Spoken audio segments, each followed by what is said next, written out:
looking for after like August was we saw a big jump in both the producer prices and as well as for consumer prices because of energy. So we're looking for a slower rate of growth for both the headline and the core of 0.3% for CPI, 0.2% for the PPI.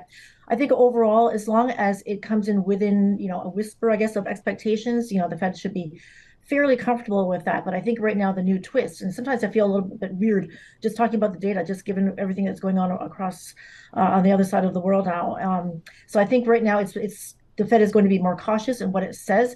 I thought it was interesting what you were just saying about Fed Speaker Bostic, because even over the weekend, when everyone was talking about how now a vice chair was saying that they're basically going to be on hold.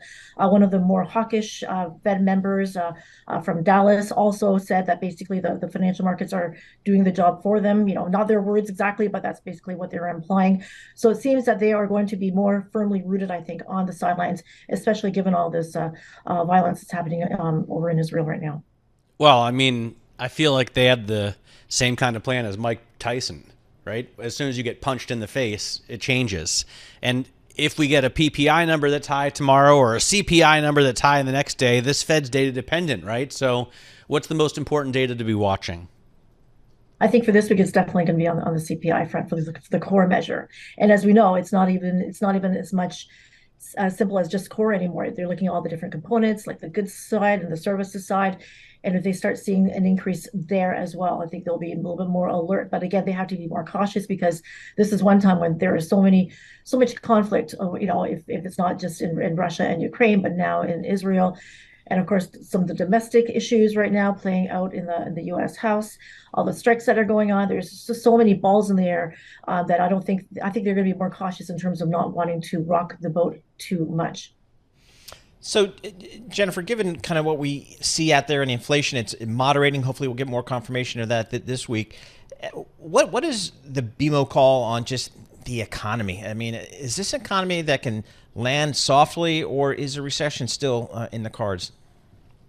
So we have been on the soft landing, I'm using my air quotes here, soft landing side of the equation for some time. And of course, what's happening recently is making us a little bit more, not as comfortable, I guess, as we once were, but we're still looking for a mild, I guess, a nice soft-ish landing.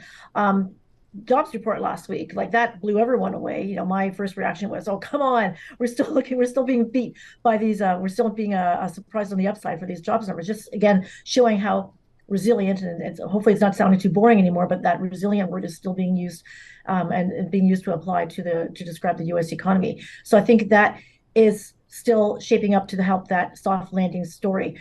Of course, with wages slowing a bit, it wasn't that bad actually, and it's actually a good thing that wage growth slowed. It's still enough to support U.S. consumer spending, but not enough. It wasn't going to fan any flames around the Fed.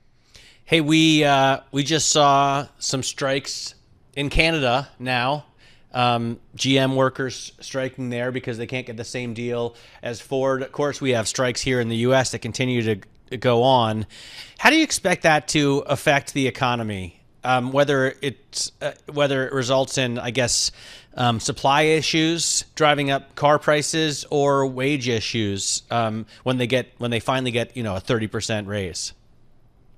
I want to say a little bit of both. Now, with strikes, again, depending on how long they last for, we will see some sort of a bounce back when things resume. But of course, if it stretches on for a long period of time, it's certainly going to hurt the economy. Already, we're starting to see potentially like some suppliers, for example, not just directly within the auto producers themselves, but suppliers to that industry are starting to pull back, or potentially could start pulling back as well, depending again on how long this strike lasts for. So while we could see a downturn, we probably will. And it's going to be, as you pointed out, upward pressures on wages, which is not a good thing. This also has the potential to throw another curveball into this whole soft landing scenario.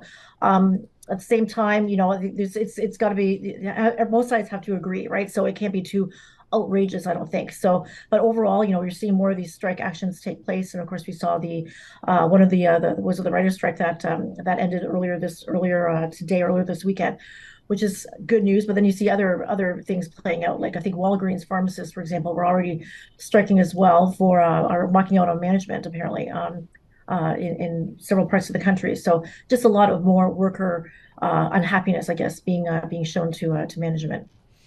Jennifer, what's kind of your view on China? It seems like the reopening has underwhelmed, I guess is probably the fair way to say it. And so there's some concern there across markets, including energy markets, the strength or lack thereof of China's economy. How do you view that?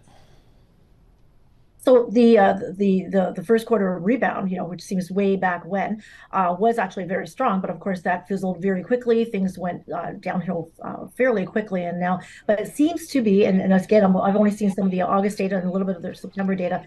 Things seem to have stabilized a little bit, and the fact that they're cutting rates, they're easing reserve requirements, perhaps introducing some more fiscal stimulus will help stabilize. But I don't think we're going to see a huge rebound in the fourth quarter.